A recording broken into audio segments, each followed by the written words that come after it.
ये घटना दिल्ली में पढ़ने वाले अभिनव के साथ 2012 में घटी थी, जब वे 21 साल का था।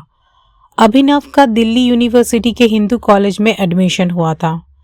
दिल्ली आने के बाद उसने करीबी दोस्त राजीव के पीजी में गुजारे थे।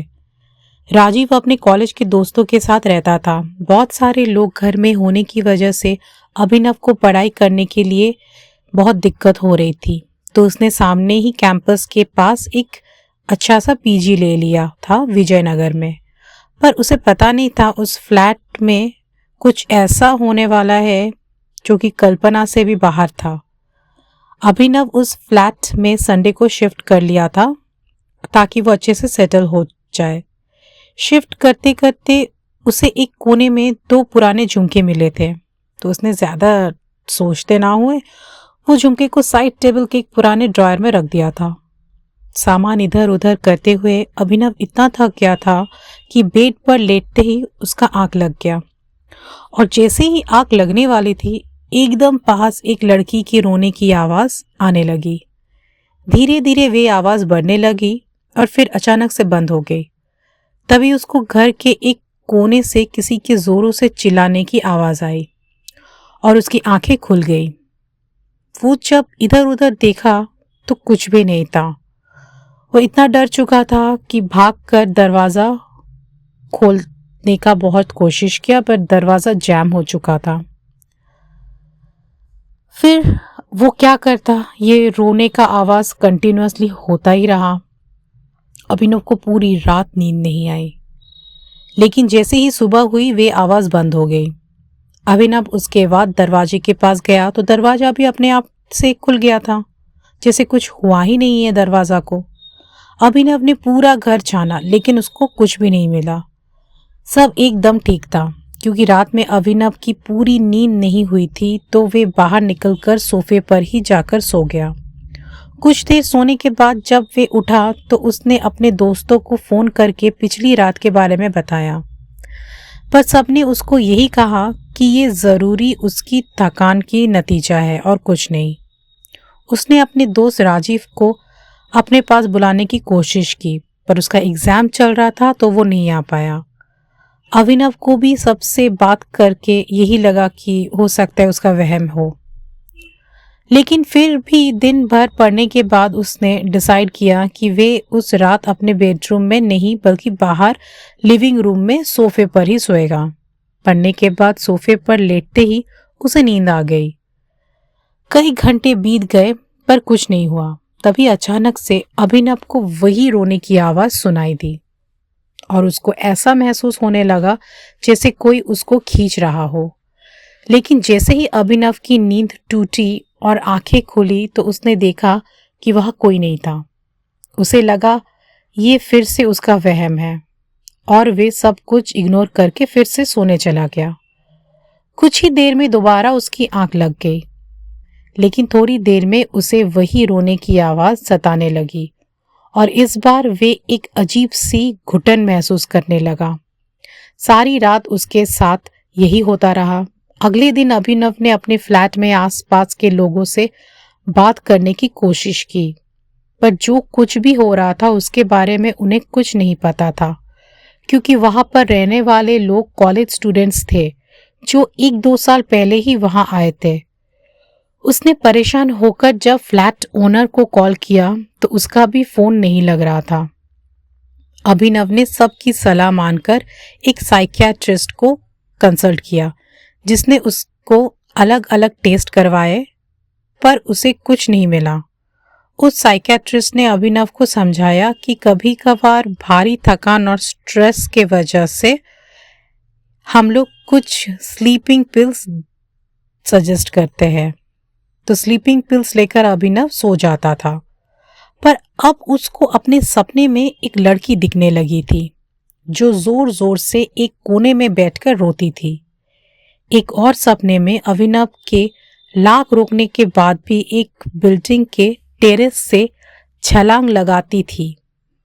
ऐसे सपनों से अभिनव की तबीयत दिन ब दिन बिगड़ ही जा रही थी। उसके दोस्त भी बीच में उसके साथ रहने आए, पर उन्हें कुछ महसूस नहीं होता था। जबकि अभिनव को ही सिर्फ ये सपना रोज रात को आता था। एक दिन अभिनव कॉलेज से आया और जोर जोर से रोने लगा क्योंकि वे सारे इंटरनल एग्जाम में फेल हो चुका था। अभिनव को ये डर था कि जो कुछ भी उसके साथ हो रहा था उसी की वजह से ये एग्जाम में आज फेल हो गया। उस दिन वे घबराहट के मारे गिर पड़ा और जमीन पर ही सो गया। जब वे अगली सुबह उठा तो उसको विश्वास ही नहीं हुआ उसके साथ पूरी रात कुछ नहीं हुआ, बल्कि जब तक अभिनव के एग्जाम चले तब तक उसको ना ही कोई आवाज आई, ना ही वे सपना और ना ही वे दम घुटने का एहसास। और इसी के वजह से अभिनव का एग्जाम बहुत ही अच्छा स्कोर उन्होंने किया था। अभिनव ने ये सब सेलिब्रेट करने के लिए अच्छा खाना मंगवाया बाहर के रेस्टोरेंट से। बेड पर लेटे लेटे लैपटॉप पर एक फिल्म चलाई और खाना खाते खाते सो गया। लेकिन उस रात फिर से वही रोने की आवाज फिर से वापस आया। अभिनव ने ध्यान से सुना तो इस बार आवाज रोने की नहीं बल्कि हंसने की थी और उसको ऐसा महसूस हो रहा था जैसे किसी ने उसको कस कर पकड़ा हुआ है। उसने डर के मारे आंखें खोली तो उसने देखा कि उसके छाती पर एक लड़की का हाथ था जिसका शरीर सड़ा हुआ था और वे उसके बगल में लेटकर उसको जोर से पकड़ा हुआ था और मुस्कुरा रही थी। और वे लड़की और कोई नहीं बल्कि वही लड़की थी जो उसका सपने में रोज आती थी, जो कि बिल्डिंग से छलांग लगाती थी। अभिनव ने खुद को वहां से निकालने की कोशिश की पर उसके लाख दम लगाने पर भी वे हाथ उसके ऊपर से नहीं हिल रहा था। घबराहट में अभिनव की आवाज भी नहीं निकल रही थी। अभिनव ने अपना सारा दम लगाया और वे किसी तरह उस बेड से उठा। वे घर से बाहर जाने के लिए भागा पर घर का मेन डोर खुल ही नहीं रहा था। तभी वे हंसी की आवाज रोने की आवाज में बदल गई। वो लड़की अभिनव के पीछे पीछे जब कमरे से बाहर आई तो अभिनव जैसे तैसे करके डाइनिंग टेबल के नीचे छुप गया। उसने जल्दी से अपने दोस्त राजीव को फोन किया। उसने राजीव को पूरी बात बताई और उसे फौरन उसके फ्लैट में आने के लिए कहा। अभिनव भगवान का नाम लेते हुए बस वही प्रार्थना कर रहा था कि वो किसी तरह से बच जाए, लेकिन तभी वो लड़की डाइनिंग टेबल से उल्टी लटकी हुई अभिनव की आंखों के सामने आ गई। उसे देखकर अभिनव कांप उठा। उसका चेहरा भयानक लग रहा था, बाल बिखरे हुए थे और आंखें एकदम नीली पड़ी थी। उस लड़की के कान में वही झुमके थे जो अभिनव को फर्स्ट डे फ्लैट सफाई करने के टाइम मिला था। जब राजीव अभिनव के फ्लैट पहुंचा तो उसने देखा कि अभिनव लिविंग रूम के नीचे गिरा पड़ा हुआ है और बुरी तरह से जख्म।